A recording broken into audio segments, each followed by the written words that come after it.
আল্লাহর নবী কলিজার টুকরা প্রিয় হাবিব রাসূল পাক সাল্লাল্লাহু আলাইহি ওয়াসাল্লাম একদিন মসজিদে জুমার সালাত শেষ করে মুসল্লিদেরকে বলছেন, মুসল্লিরা শোনো, আমি আমার কলিজার টুকরা মেয়ে ফাতেমাকে বিয়ে দিতে চাই। বলো না তোমাদের মধ্যে কি কোনো স্বামী আছে, পুরুষ মানুষ আছে যে আমার মেয়ে ফাতেমাকে বিয়ে করবে? বলেন তো। বিশ্ব নবী তার মেয়েকে বিয়ে দিতে চায়, জুমায় ঘোষণা করেছে। এখানে কি তার জন্য বরের অভাব হবে নাকি? কথা বলেন, হবে? অনেক দাঁড়িয়ে গিয়েছে আল্লাহ রাসূলের মেয়ে হযরতে ফাতেমাকে বিয়ে করবার জন্য দাঁড়িয়ে গিয়েছে। রাসূল পাক সাল্লাল্লাহু আলাইহি ওয়াসাল্লাম তাদেরকে কিছু বলেন না। আমার বন্ধুগণ, 1-2 জুমা 1-2 মাস এভাবে চলে যায়, আল্লাহ রাসূল সাল্লাল্লাহু আলাইহি ওয়াসাল্লাম কোনো জবাব দেন না। কথাগুলো মনোযোগ দিয়ে শুনেন, কি বুঝাতে চাই। এইভাবে কিছুদিন যাওয়ার পরে পৃথিবীর কোটি কোটি টাকার মালিক সাহাবীরা নিজেদের জন্য, নিজেদের সন্তানের জন্য রাসূলের কলিজার টুকরা মেয়ে ফাতেমার কাছে বিয়ের প্রস্তাব পাঠালেন। আল্লাহর রাসূল কোনো জবাব দেন না, এভাবে চলে যায় সময়। একদিন আবু বকর ওমর মিলে আলীকে ডাক দিয়ে বলছেন, আলী তোমার সঙ্গে কিছু কথা বলতে চাই। আলী বললেন, ভাই রে, আমার সঙ্গে তোদের কি কথা? হযরতে আবু বকর ডাক দিয়া বলছেন, আলী, বিশ্বনবী তার মেয়ে ফাতেমাকে বিয়ে দিতে চায়। কত মানুষ বিয়ের প্রস্তাব করে রাজি হয় না। আমাদের দুজনের মন বলছে, তুমি যদি বিয়ের প্রস্তাব করো আল্লাহ রাসূল মনে হয় ফিরাইয়া দিবে না। পড়েন সুবহানাল্লাহ। আলী বলতেছেন, আবু বকর কি কও? নবীজি আমার চাচাতো ভাই, তার ঘরে থাকি, আমার তো ঘরবাড়ি নাই। আর ফাতেমা বিশ্ব নবীর মেয়ে, আর আলী ছিলেন একটু খাটো ছিলেন, কিছু কয় না, বেটে বুঝছেন নি, বাচ্চা বুঝছেন নি, একটু খাটো। হযরত খাটো হইলো আলী, বুকটা সিনাটা ছিল অনেক চওড়া, অনেক বড়, যেন বীর ছিলেন, পাহলওয়ান ছিলেন। কথাটা শুনেন। আলীকে ওমর আবু বকর মিলে বুদ্ধি দিছে, তুমি রাসূলের কাছে বিয়ের প্রস্তাবটা করো। আমাদের মন বলছে তোমার কাছে বিয়ে দিবে। আলী বলতেছে, তোমাদের কি কোন দুশমনী আছে? আমি রাসূলের ঘরে থাকি, এই জন্য আমি তার ঘরে থাকি, তার মেয়ের বিয়ের প্রস্তাব দিব। যদি মাইরে আমারে বিদায় করে দেয় কি করবে? ওমর বলছেন, ভাই আমার মনে হইতেছে রাসূল তোমার কাছে তার মেয়ে বিয়ে দিতে চায়, এই জন্য কারো প্রস্তাব নেয় না। ভালো মানুষ হইলে মেয়ের বাপ ছেলের বাড়ি গিয়ে খুঁজে। কথা বলেন না কেন? আর তুমি খারাপ হইলে তো তোমার খোঁজা দূরের কথা, তোমার কাছে মেয়ে বিয়ে দিব, তুমি পয়সা দিলেও তো দিত না। আলী বলতেছে, শোনো আবু বকর ওমর, তোমরা দুইজন সিনিয়র মানুষ, তোদের কথায় আমি রাসূলের কাছে ফাতেমার বিয়ের প্রস্তাব দিতে পারি। যদি রাসূল রাগ করে আমি বলবো, ইয়া রাসূলুল্লাহ আমি কিচ্ছু জানি না, এই দুইটা আমারে বুদ্ধি দিয়েছে। সুবহানাল্লাহ বললেন না? আমি কিন্তু কিচ্ছু জানি না, হেরা আমারে বুদ্ধি দিয়ে ফড়াইছে। কথা শুনতেছেন নি আমার? ফজরের সালাত পড়ে রাসূল মসজিদে বসছেন। আলী এখানে দাঁড়ায় বলছে, ইয়া রাসূলুল্লাহ আমার একটা কথা আছে। নবীজি মাথা উঠায় বলছেন, আলী ওই যে কথা আছে কইয়া দিছে দৌড়। রাসূল চোখ খুলে দেখে আলী তো দেখা যায় দৌড়তেছে। কিছু দূর গিয়ে দাঁড়াইছে, কতক্ষণ পর উসমান আবু বকর ওমর বাড়িস, এই ভাই তোমরা যা আমার পিছনে লাগছো, আমার কি মসজিদে নামাজ পড়তে দিবা না? আমি তো আজকে সারাদিন রাসূলের ঘরেও যাইতে পারতাম। সত্যি আলী আর সারাদিন ঘরে যায়নি। রাসূল চিন্তা করে আলী কি বলতে চাইলো, সারাদিন ঘরে আইলো না। পরের দিন আসরের পরে দেখে ওমর আবু বকর সাথে উসমান কা, আলী এই দিন দৌড় দিলা কেন? আমার তো শালি, আমারও মন হইতেছে তোমার কাছে রাসূল তার মেয়ে বিয়ে দিতে চায় না। সুবহানাল্লাহ, এটা কালকে কই? আর আরো জোরে কোন, আরো জোরে কোন, আরো জোরে বলেন। যুবকেরা, তোমাদেরকে আলীর মতো তৈরি করো। মুহাম্মদের মতো মানুষ তার মেয়েকে বিয়ে দেওয়ার জন্য আলীর কাছে যেভাবে খুঁজছিল, তোমরা আলী হয়ে যাও, ফাতেমার মতো মেয়েকে বিয়ে করতে পারবা। আল্লাহু আকবার বলো, তৈরি হয়ে যাও। উসমান কয়, আমার কথাও সত্য হইতে পারে, আমারও মনে হয় তোমার কাছে বিয়ে দিতে চাই। আবার যদি ভেজাল লাগে, আমি কই ইয়া রাসূলুল্লাহ, আপনার মেয়ের জামাই বুদ্ধি দিছে। উসমান কইতেছে, ভাই তোর যা মন চায় কো, কিন্তু আমার নামটা কইস না। আমার কাছে এমনি দুই মেয়ে বিয়ে দিছে, তুই ভেজালটা আমার ঘরে লাগাই দিস না। কত বুদ্ধি দিছ কেন? বুদ্ধি তো দিছিলাম ভালোর জন্য, আমার নাম কইস না। সুবহানাল্লাহ বললেন না? আমার বন্ধুগণ, আলী বলছেন, শোনো সাহাবীরা, আমি আমার বিয়ের প্রস্তাব করতে পারি, আল্লাহ রাসূল যদি রাগ করেন অথবা কোনো কথা বলেন, তোমাদের নাম বলে দেব। কিছুদিন পরে ফজরের সালাত পড়ে বসে আছেন, রাসূল বসে আছেন, কথা বলতেছেন। হযরত আলী দাঁড়িয়ে বলছে, ইয়া রাসূলুল্লাহ, আমার একটা কথা আছে। রাসূল বলছেন, বলো। তাকায়া দেখে সকল সাহাবীরা মুস্কি হাসে, আর আলী মসজিদের বাহিরে দৌড়ায়। আল্লাহু আকবার। রাসূল বেলাল রেজিকা, বেলাল, আলীর ঘটনা কি? কিছু কইব কইয়া দৌড় দেখে, বসেও না, কয়ও না, দৌড়ায়। আলী কইতেছে, ইয়া রাসূলুল্লাহ, আমরা জানি না, মনে হইতেছে কোন ঘটনা আছে। বেলাল কয়, নবীজি সিদ্ধান্ত নিলেন, আর কোনদিন যদি আলী দাঁড়ায়, তাহলে ও দাঁড়াইবার আগে হাত ঠাইনা দূরে রাখবেন। সুবহানাল্লাহ বললেন না? মানে দেখেন শ্বশুর আর জামাইয়ের কি অবস্থা। আর বাংলাদেশের শ্বশুর আর জামাই এই রাস্তা দিয়ে যদি যায়, জামাই কিছুদিন গিয়া, আব্বা আপনার কাছে সিগারেট আছে থাকলে দেন না, আমি অর্ধেক খাই আর আপনি অর্ধেক খান। আর দুজন লঙ্গি উল্টে গান গাইতেছে। আর দেখেন শ্বশুর আর জামাইয়ের কি অবস্থা। কোনো শ্বশুর জামাই হই নাই, কি অবস্থা শুরু, কষ্ট হচ্ছে। কিছুদিন পরে হযরতে ওমর, হযরত আলী বলছেন, ইয়া রাসূলুল্লাহ, আমি কিছু বলতে চাই। ওই যে আমি কিছু কইয়া বলতে চাওয়ার আগে রাসূল হাত ধরছে, যাইতে পারতি না আজকে, কি কবে এখানে কয়ে যায়। কয়ে রাসূল, একটা কথা ছিল। কও। আমার তো মনে হইতেছে না। ওমর দাঁড়ায়, আলী খাও, কি বলতে চাইছিলা বলো। আমি বলতাম নি, তুমি কইছো আমারে।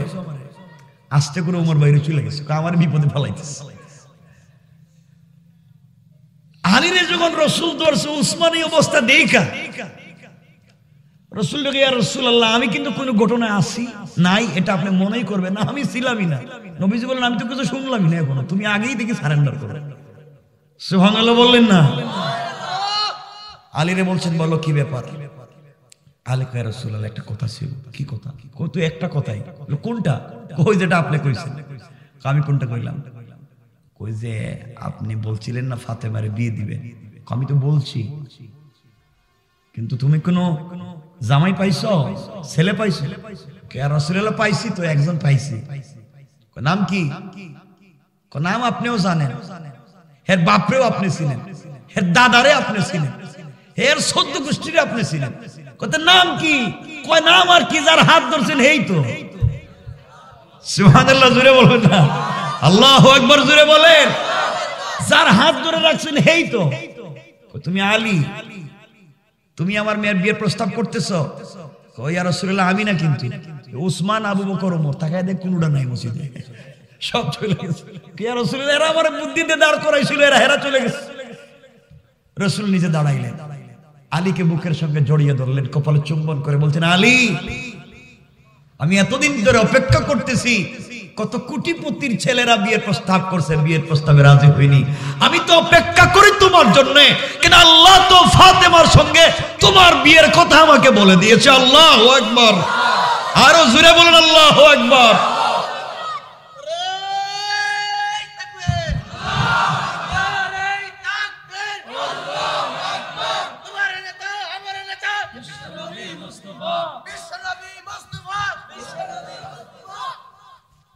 বাইরে শুনো আমার কথা, বেশি লম্বা করবো না, রাত্রে বেশি হয়ে যাইতেছে।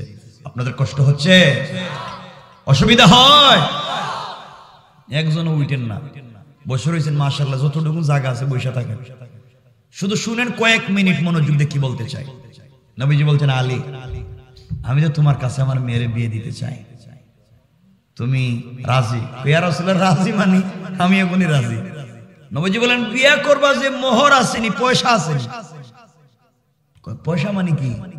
মোহর লাগবে না। ইয়া রাসূলুল্লাহ আমি না সকালে আপনার ঘরে খাইছি, থাকি আপনার ঘরে, খাই আপনার ঘরে, গড়ও আপনার, বিছানাও আপনার, সব আপনার, আমি পয়সা পাইবো কই? নবীজি বলেন, আমার মেয়েরে বিয়ে করতে মোহর তো দেওয়া লাগবে নগদ। নগদ মোহর? আমার কাপড় ছাড়া আমার সাথে আর কিছু আসেনি, যেটা আছে এটাও তো আপনি দিয়েছেন। সুবহানাল্লাহ বললেন না?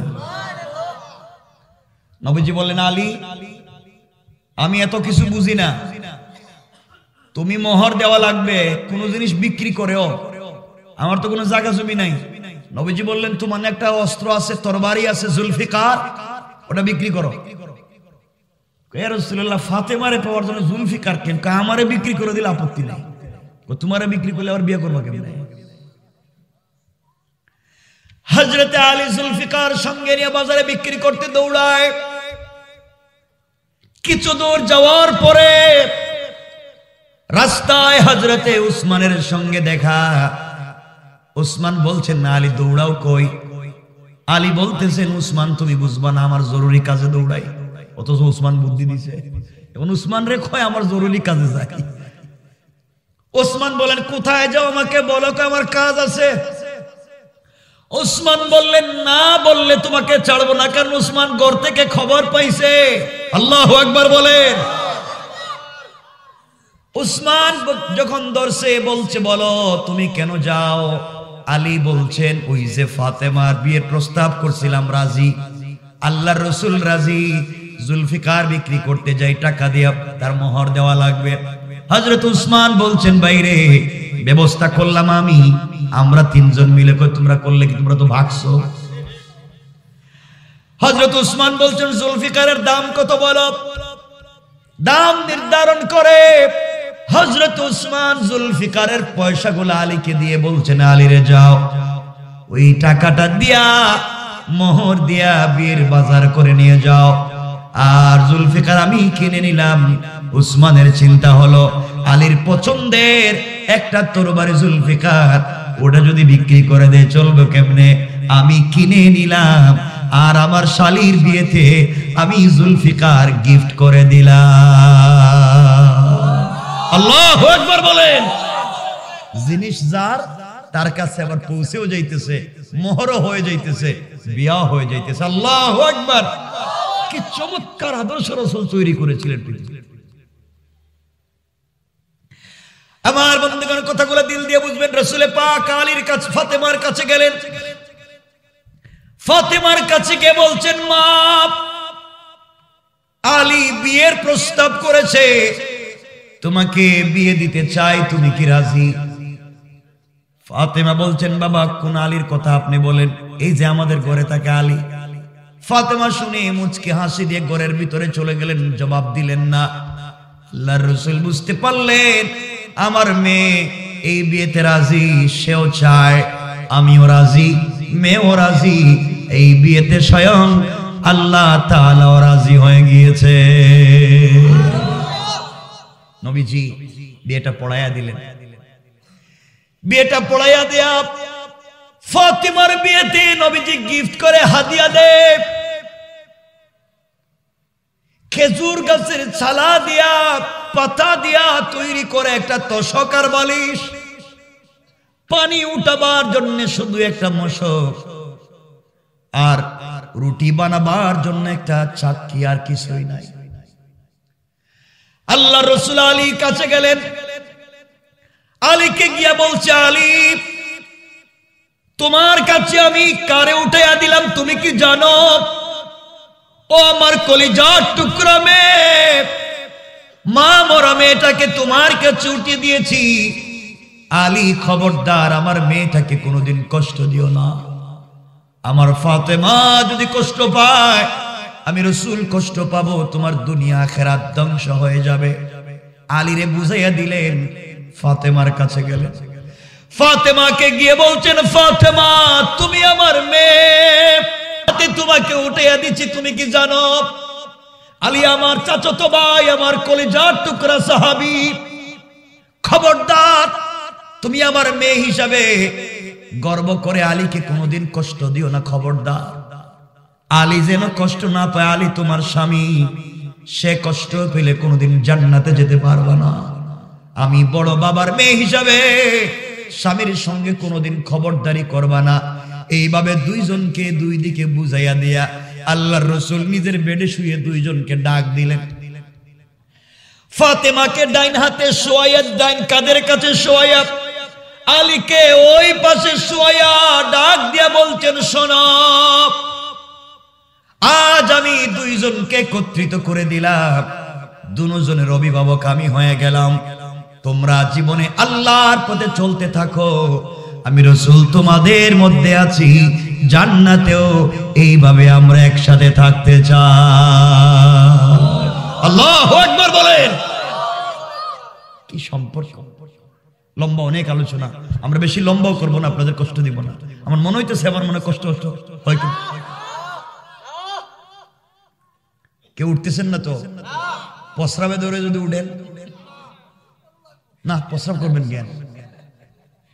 আমি করতেছি না, আপনারা যাইবেন কেন? কথাগুলো শুনেন, খুব লম্বা করবো, খুব মনোযোগ, সামনে কি বলতে চাই আমার বন্ধুগণ, কথাগুলো শুনেন। ইয়া আলী, স্বামী স্ত্রী বিয়ে হয়ে গেল, আমি ওই জায়গায় কথা বলছি না, মূল বিষয় সামনে। ওই ফাতেমা কয়েকদিন হয়ে যায় ঘরের ভিতরে খাবার নাই,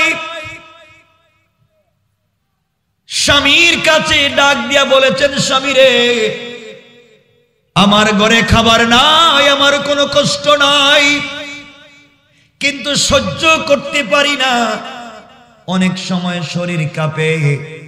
হযরতে ফাতেমার কথা শুনে ফজরের সালাত পড়ে আলী চোখের পানি ছেড়ে দিয়ে ঘর থেকে বের হয়ে যায়, চোখের পানি ছেড়ে ছেড়ে কান্না করে। ফাতেমা সিজদায় পড়ে আল্লাহকে ডাক দিয়া বলেছে, আল্লাহ এমন বাবার ঘরে আমি জন্ম নিয়েছি, যে বাবা আমাকে কোনোদিন 3 বেলা খাবার দিতে পারে নাই, কিন্তু আমি কোনোদিন তোমার দরবারে অভিযোগ অনুযোগ কিছুই করি নাই। আল্লাহ আমার মা তো এই মক্কার সব থেকে ধনী মহিলা ছিলেন, তোমার প্রেমে পাগল হয়ে আমার বাবাকে ভালোবেসে সবগুলা সম্পত্তি তোমার রাস্তায় দান করে দিল। আজ আমি তার মেয়ে, কত কষ্টে থাকি, কোনো অভিযোগ নাই, কোনো অনুযোগ নাই। আল্লাহ কষ্টে পড়ে যদি কোনো সময় কষ্ট পেয়ে কোনো কথা বলে ফেলি, ফাতেমাকে তুমি তাড়াইয়া দিও না, তোমার দরওয়াজা থেকে ফাতেমাকে তাড়াইয়া দিও না। সারা জীবন যদি চলে যায় না খাওয়াইয়া, তুমি রব যদি সন্তুষ্ট হয়ে যাও, না খেয়ে কবরে চলে যেতে চাই, কবরে যাওয়ার পরে তোমাকে হারাতে চাই না, বলছে রাত মিজানে তোমাকে হারাতে চাই না। এইভাবে কান্নাকাটি করেন। হযরত আলী সকালবেলা রাস্তা দিয়ে হাঁটে আর কান্দে। কিছু দূর যাওয়ার পরে বিশ্ব নবীর সঙ্গে দেখা।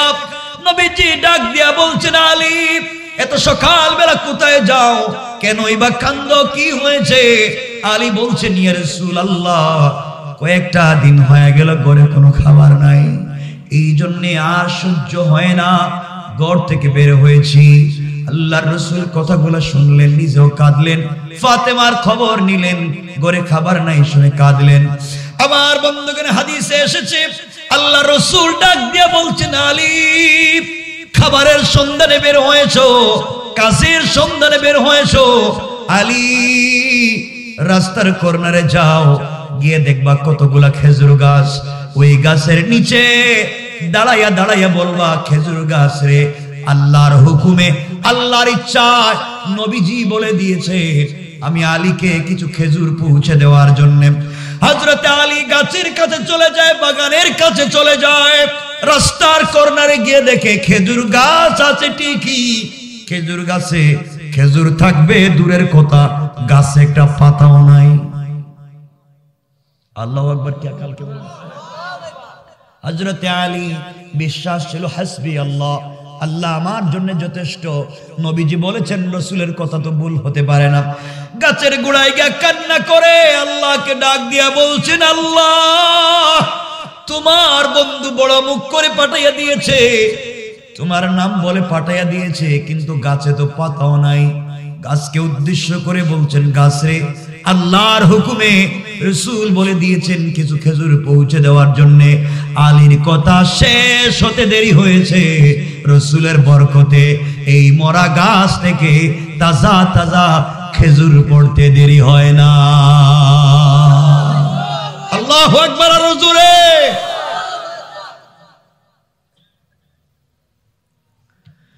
হযরত আলী খেজুর একটা মুখে দিয়ে আর একটা প্যাকেটে রাখে, ব্যাগে রাখে। অনেকগুলা খেজুর নিয়ে বাড়িতে পৌঁছে গিয়েছে। ফাতেমাকে ডাক দিয়ে বলেছেন, ফাতেমা খেজুর নিয়ে এসেছি। সবাই খাইলেন, অনেকগুলা খেজুর রয়ে গেল। ফাতেমাকে ডাক দিয়া বলছেন আলী ফাতেমাকে বললেন, শোনো ফাতেমা, জীবনে তুমি আমার কাছে কিছু চাও নাই, তোমার তো অসুস্থতাও দেখি আছে, অসুস্থ আছে, জ্বর আছে, মাথাও দেখি ব্যথা, শরীর দেখি খারাপ। ও ফাতেমা, জীবনে কোনোদিন কোনো জিনিস চাইলা না, আজ কি তুমি আমার কাছে কোনো জিনিসের আবদার করবা? তোমাকে আমি স্বামী দিব, জীবনে তোমাকে 1 টাকার কোনো জিনিস দিতে পারি নাই। ফাতেমা ডাক দিয়া বলছেন, স্বামীরে, আপনার কাছে আমি কোনো জিনিসের আবদার করতে চাই না, কিন্তু কয়েকদিনের জ্বরের কারণে মুখটা তিতা হয়ে গিয়েছে, পানি মুখে দিলেও তিতা লাগে। আমার তো মন চায় যদি একটা আনার, যদি একটা ডালিম, অথবা যদি একটা আপেল, একটা যদি আমাকে দিতেন। জীবনে তো কোনোদিন আপনার কাছে কোনো জিনিস চাইলাম না। চিন্তা করেন, বিশ্ব নবীর মেয়ে তার স্বামীর কাছে জিন্দেগিতেও 1 পয়সার কোনো জিনিস চায় নাই, কারণ স্বামী দিতে পারবে কিনা তার জানা আছে। আর আজকালকে আমাদের স্ত্রীরা স্বামীর 10,000-এর বেতন, জিনিস চায় 50,000-এর। কথা বলেন, কথা বলেন। না দিলে কবে বিয়ে করছিলা কেন? দিতে যদি পারলা না তো বিয়ে করছিলা কেন? তোমার ঘরে আসার তো 20 বছর, 20 বছরে তো 1.5 টাকার জিনিসও দেও না। এই যে না শুকরি, এই জন্য জাহান্নাম, না শুকরির জন্য জাহান্নাম। আমার বন্ধুগণ, আলী খেজুর গুলা নিয়ে বাজারে গেলেন। বাজারে গিয়া খেজুর গুলা বিক্রি করে দিলেন। বিক্রি করে মন মতো সুন্দর দেখে একটা ডালিম কিনছেন, একটা ডালিম।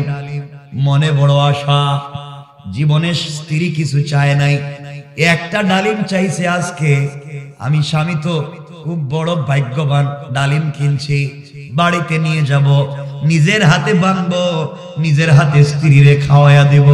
মনে কত আনন্দ, মনে কত আশা। হযরত আলী ডালিম হাতে নিয়ে বের হয়েছে, চলে আসবে। এমন সময় আল্লাহর রহমতের ফেরেশতারা আসমানের উপরে বলাবলি করে একজন আর একজনের সঙ্গে কথা বলে। একজন বলতেছে, আল্লাহর রাসূলের সাহাবীদের দিল বড়, তারা যখন যা চায় তখন আল্লাহর রাস্তায় দান করে দেয়, তারা যা আছে সব আল্লাহর রাস্তায় দিয়ে দেয়, তারা জীবনে নিজের জন্য কোনো জিনিস রাখে না, সব তো আল্লাহর রাস্তায় দান করে দেয়। আরেকজন ফেরেশতা বলতেছে, শুন রে, থাকলেই তো দিবে, না থাকলে কে কারে দিবে? তাদের কথাগুলো শুনে আল্লাহ ডাক দিয়ে বলেছেন, ফেরেশতারা, ঝগড়া করার দরকার নাই, কথা বলার দরকার নাই। আমার গরিব সাহাবী আলী রাস্তা দিয়ে চলে যায়, পকেটে সারা জীবনের ইচ্ছা, সারা জীবনের স্বপ্ন, সারা জীবনের ভালোবাসা, পকেটে আছে মাত্র একটা ডালিম। পুরা জিন্দেগি স্ত্রীর প্রতি ভালোবাসার একটা নিদর্শন, এক ডালিম নিয়ে যায়। আমার মন বলতেছে, আমার আলীকে রাস্তায় দাঁড়াইয়া দাঁড়াইয়া পরীক্ষা করো রে। আমার আল্লাহর রাসূলের সাহাবী, আমার গোলামেরা থাকলেও আল্লাহর রাস্তায়, আমার রাস্তায় দিবে, না থাকলেও দিবে। এমন কি তাদের আমার দিনের জন্য তাদের জীবনও দিতে 1 মিনিটও দেরি করে না। কোন ঠিক কিনা?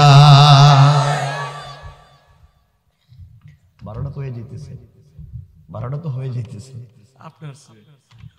আমি বেশি কষ্ট হচ্ছে আপনাদের? আমরা বেশি লম্বা করবো না বলছি, কিন্তু আলোচনাটা লম্বা আমরা সংক্ষেপ করে দিব, ছোট করে দিব, সব বলবো না, অসুবিধা নাই তো? ঠিক আছে। আমার বন্ধুগণ, কথাগুলো দিল দিয়ে শুনেন কি বলতে চাই। হযরত আলী রাস্তা দিয়ে হেঁটে যায়, কয়েক মিনিট শুনেন। একজন ফেরেশতা রাস্তায় দাঁড়াইয়া দাঁড়াইয়া কাঁপতেছে, আলীকে ডাক দিয়া বলছে, আলী, তোমার কাছে আমি জানতে চাই, ও ভাই, 7 দিনের উপরে হয়ে গেল, পেটে কোনো খাবার নাই, তোমার কাছে যদি কোনো জিনিস থাকে আমাকে দাও। আলী ডাক দিয়া বলছেন, ভাইরে, তোমাকে দেওয়ার মতো আমার কাছে কোনো জিনিস নাই। এমন সময় ডাক দিয়া বলছে, আলী ডাক দিয়া বলেছেন, তোমাদেরকে দেওয়ার মতো আমার কাছে কোনো জিনিস নাই, কি দিতে পারি বলো? ফেরেশতা ডাক দিয়া বলেছে, আলী, তোমার কাছে তো বড় জিনিস চাই না, জানি তুমি দিতে পারবা না, কিন্তু আল্লাহর ওয়াস্তে তুমি যদি কোনো জিনিস দাও। কার ওয়াস্তে? কথা বলেন, জোরে বলেন। আল্লাহর ওয়াস্তে তুমি যদি কোনো জিনিস দাও, আল্লাহর ওয়াস্তে। হযরত আলী চিন্তা করে, আল্লাহর নাম বলেছে, আল্লাহর নামের চাইতে ভালোবাসা পৃথিবীতে আর হতে পারে না, আল্লাহর চাইতে মহব্বতের জিনিস হতে পারে না। আল্লাহর নাম বলেছে, এর চাইতে বড় জিনিস আল্লাহর জমিনে আর নাই। ডাক দিয়া বলছেন, ভাইরে, আমি আমার স্ত্রী বিশ্ব নবীর মেয়ে সরকারে কায়নাত আকায়ে নামদার রাসূল পাকের কলিজার টুকরা মেয়ে, আমার স্ত্রী জিন্দেগিতে কোন জিনিস চায় নাই, আজ একটা জিনিসের আবদার করেছে। একটা মাত্র ফল পেয়েছি, একটা ডালিম নিয়ে যায় স্ত্রীকে খাওয়ানোর জন্য।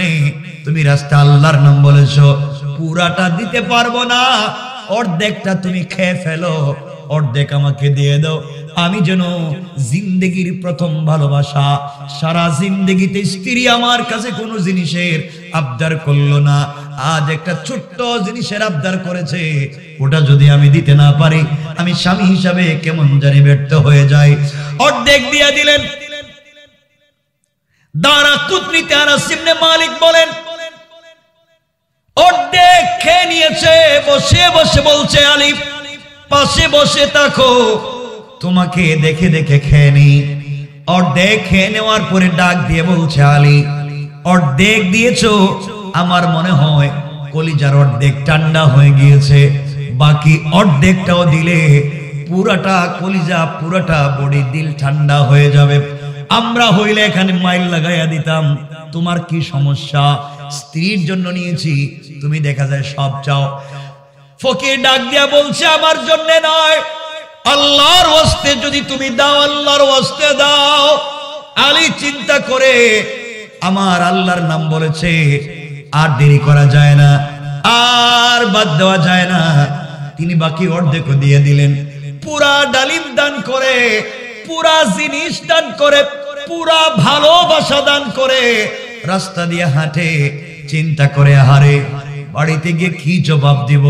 পুরা জিন্দেগিতে একটা জিনিস চাইছে, জ্বরে তার জিহ্বা তিতা হয়ে গিয়েছে। একটা ফল চাইলো, তাও নিতে পারলাম না, আমি কেমন ব্যর্থ স্বামী। সারাদিন চিন্তা করে সন্ধ্যার সময় বাড়িতে পৌঁছে গেলেন। বাড়িতে পৌঁছে দেখেন হযরতে ফাতেমা হাঁটাহাঁটি করেন। বুঝতে পেরেছেন জ্বর হয়তো কমছে, শরীরটা একটু ভালো আছে। আল্লাহর কাছে বলে, আল্লাহ, কোনোভাবে রাতটা কাটাইয়া দেই, সকাল হয়ে গেলে দিনের বেলা ফাতেমার জন্য কোনো একটা ব্যবস্থা করব। এই বলে সংক্ষেপ কথা, দুজন ঘুমিয়ে গিয়েছেন গভীর রাত্রে। স্বামী স্ত্রী ঘুমিয়ে গিয়েছেন, আলীর ঘুম আসে না। ঘুম থেকে জাগ্রত হয়ে 2 রাকাত সালাত পড়ে সিজদায় গিয়ে চোখের পানি ছেড়ে আল্লাহকে ডাক দিয়া বলেছেন, আল্লাহ, দুনিয়ার জমিনে স্ত্রীর প্রতি স্বামীর ভালোবাসা, স্বামীর প্রতি স্ত্রীর ভালোবাসা, আল্লাহ তুমি তো তৈরি করেছ, কিন্তু আমি এত গরিব, স্ত্রীকে একটা ফল এনেও দিতে পারলাম না। কান্নাকাটি করে দোয়া শেষ করে শুয়ে পড়লেন। হঠাৎ করে গভীর রজনীতে শুনে দরজায় কে যেন নক করে ডাকে। জিজ্ঞাসা করলেন, কে তুমি? গভীর রজনীতে ডাক দিয়েছো। বাহির থেকে জবাব এসেছে, আনা সালমান ফারসি রাদিয়াল্লাহু তাআলা আনহু। আমি তো সালমান। আলী বলছেন বৃদ্ধ সাহাবীর কথা, ও ভাই, তোমার তো বয়স আল্লাহর রাসূলের চাইতে অনেক অনেক বেশি। এই জমানায় তোমার মতো বৃদ্ধ লোক তো আর নাই। ও সালমান, তুমি একজন পারস্যের ডাক্তার, এত রজনীতে কেন আমার দরজায় এসেছো? সালমান ডাক দিয়া বলছেন, আলী, আল্লাহর রাসূল আমাকে পাঠিয়ে দিয়েছে তোমার জন্য কিছু আপেল দিয়া অথবা ডালিম দিয়া আনার দিয়া। কেন রে ভাই, এত রাত্রবেলা এগুলা নিয়ে আসার দরকার কি? সকালেও তো আনতে পারতা। সালমান বাহির থেকে জবাব দিচ্ছে, না আলী রে, এগুলা আল্লাহ তাআলা তোমার জন্য স্পেশাল করে জান্নাত থেকে পাঠাইয়া দিয়েছে। আল্লাহু আকবার। হযরত আলী দরওয়াজা খুলে দিলেন, ফলগুলা হাতে নিলেন, ডাক দিয়া বলছেন, ভাই সত্য কথা বলো, সত্যি কি আল্লাহর রাসূল পাঠিয়েছেন? আল্লাহ তাআলা কি আমাকে হাদিয়া করেছেন? হযরত সালমান বলছেন, কথা তো মিথ্যা বলবো না। আর এত রাত্র আমার মতো বৃদ্ধ মানুষ তো আসার কথা না যদি রাসূল না পাঠায়। হযরত আলী এক এক করে ডালিমগুলা গুনতে লাগলেন। গুনতে গুনতে দেখে এখানে 9টা। জিজ্ঞেস করে গরম হইয়া সালমানকে, ভাই, এত রাত্রবেলা কারো সঙ্গে মস্করা করা যায় না, মজা করা যায় না। কে কোন বিপদে আছে তুমি তো জানো না। কোন গাছ থেকে, কার বাগান থেকে নিয়ে এসে আমাকে বললা। আল্লাহর রাসূল দিয়েছেন, আল্লাহ তাআলা আমাকে গিফট করেছেন। হযরতে সালমান বলছেন, কসম রব্বে পাকের জাতের, আমি মিথ্যা বলি না, এগুলো আল্লাহ তাআলা তোমার জন্য স্পেশাল করে পাঠিয়ে দিয়েছে, এই জন্য আমি নিয়ে আসলাম। হযরত আলী বলেন, ও সালমান, আল্লাহ দিলে তো 9টা দেওয়ার কথা না। আজ আমি আল্লাহর রাস্তায় আল্লাহ নাম বলবার কারণে একজন ফকিরকে একটা ডালিম দান করেছি। আমার আল্লাহ যদি আমাকে দান করে, আমার আল্লাহ তো কোরআনে বলছেন, মান জাআ বিল হাসানাতি ফালাহু আশরু আমসালিহা। আল্লাহ বলছেন, কেউ যদি একটা ভালো কাজ করে, কোনো একটা জিনিস দান করে, একটা কল্যাণ করে, আল্লাহ তাকে 10 গুণ বাড়াইয়া দেন। ও সালমান, একটা ডালিম আল্লাহর রাস্তায় দান করেছি, আল্লাহ দিলে তো 1-এ 10 দিবেন, 9 দেওয়ার কথা না। যদি বুঝতাম আমার আল্লাহর কাছে আর নাই, এই জন্য কম দিছে। যদি বুঝতাম আমার আল্লাহ কৃপণ, এই জন্য কম দিছে। আল্লাহ তো কৃপণও না, আল্লাহর কাছে কমও না, তাইলে তো কম দেওয়ার কারণ কি? আমি নিব না, নিয়ে যাও, মিথ্যা বলছো। কারণ রব কোনোদিন কম দিতে পারে না। সালমান ফারসি চোখের পানি ছেড়ে দিলেন, আলীকে জড়িয়ে ধরলেন, আর ডাক দিয়া বলছেন, আলী রে, আল্লাহর রাসূল তোমাকে দেওয়ার জন্য আল্লাহর পক্ষ থেকে 10টা ডালিমি দিয়েছিলেন, একটা আমার পকেটে রেখে দিয়েছিলাম তোমার ঈমান পরীক্ষা করার জন্য। পরীক্ষা করে দেখলাম আল্লাহর রাসূলের সাহাবীদের ঈমান কত মজবুত, কত খাঁটি, কত শক্ত। তারা যা দে, আল্লাহ যদি ফিডব্যাক দিতে চায়, যেমন বলছেন তেমনই আশা করে। আমি একটা আমার পকেটে রেখে দিয়েছিলাম, তোমার হাতে উঠাইয়া দিলাম। আওয়াজ করে বলেন না সুবহানাল্লাহ, আল্লাহু আকবার বলেন। কেমন স্বামী স্ত্রী, যে কথা বুঝাতে চেয়েছিলাম এত আলোচনা নিয়ে এসে, স্বামী স্ত্রী সম্পর্ক কেমন চমৎকার। এই ঘর থেকেই আল্লাহ তাআলা জন্ম দিয়েছেন হযরত হাসানকে, হযরত হুসাইনকে। এটা অনেক লম্বা কথা। সুতরাং আল্লাহ রাব্বুল ইজ্জত ওয়াল জালালের রাস্তায় আমরা যদি আমাদের সর্বোচ্চটুকু দিতে পারি, রব বলেছেন, বান্দা শুধু তুমি আমাকে বলো, হাসবি আল্লাহ, আমার সকল কাজে, সকল কর্মে, সকল পর্যায়ে আল্লাহ আমার জন্য যথেষ্ট। আমি আল্লাহ বললাম, পৃথিবীর সকলের দরওয়াজা বন্ধ হয়ে গেল, আমি আল্লাহ যা দেব তুমি কল্পনাই করতে পারবে না, এত বেশি দিব, তুমি খুশি হয়ে যাবে। পড়েন না জোরে সুবহানাল্লাহ। এর জন্য রাত 12টা হয়ে গেছে, আমি লম্বা করতে আর চাই না, হ্যাঁ, কিন্তু আপনাদের কষ্ট হইতেছে মনে হয়, আজকাল লম্বা করতে চাই না। বসেন।